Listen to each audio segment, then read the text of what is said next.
Ils tweetent, ils manifestent, ils réclament. De Katmandou à Casablanca, de Nairobi à Antananarivo, la génération Z fait trembler les pouvoirs établis. Nés dans un monde connecté, ces jeunes utilisent les réseaux sociaux pour contester la corruption, l'injustice et le manque de perspective.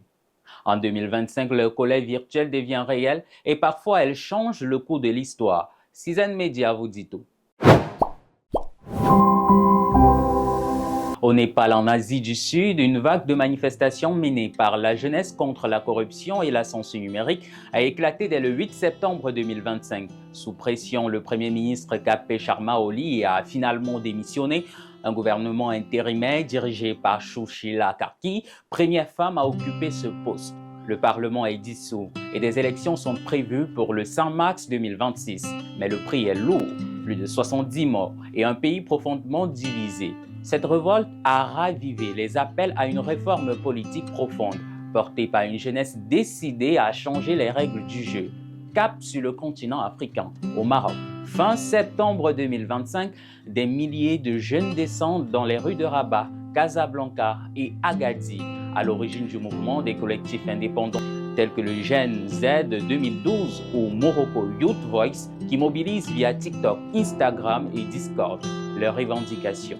De meilleures conditions dans les hôpitaux et les écoles, une lutte réelle contre la corruption et plus de justice sociale. La riposte des autorités est brutale. Plus de 400 000 arrestations, usage excessif de la force, procès expéditifs. Mais sous la pression internationale, certains jeunes manifestants sont libérés. Et surtout, un tournant s'opère. Les médias traditionnels relaient désormais les revendications de cette jeunesse qu'on disait apathique. Une victoire symbolique, mais déjà historique. Retour dans l'océan Indien. Le 25 septembre 2025, à Antananarivo, une manifestation spontanée éclate face aux pannes d'eau et d'électricité chronique. Sous la bannière du Gen Z, Madagascar, le mouvement s'étend rapidement à plusieurs villes. Le gouvernement impose un couvre-feu dès le 25 au soir, mais rien n'y fait. Le 29 septembre, le président Andry Rajoelina dissout son gouvernement espérant calmer la rue.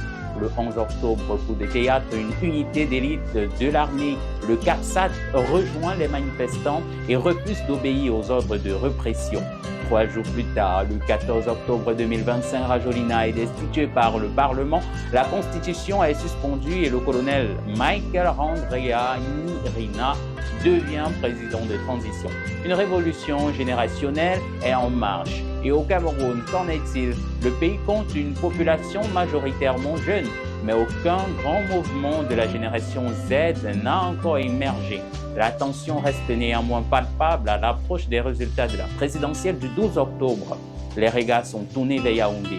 Le Cameroun sera-t-il de nouveau dirigé par le plus vieux président au monde? Si quelques tensions ont éclaté ici et là, elles ont impliqué toutes les générations, X, Y et Z confondues, d'un continent à l'autre. La génération Z impose un nouveau rapport au pouvoir plus direct, plus virtuel, plus connecté.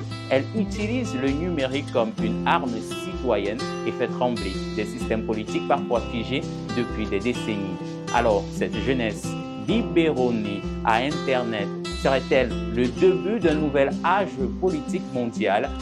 Est-ce et ce vent de changement soufflera-t-il bientôt? En Afrique centrale, donnez-nous votre avis en commentaire. N'hésitez pas à liker, partager et vous abonner pour plus de contenu sur Citizen Media.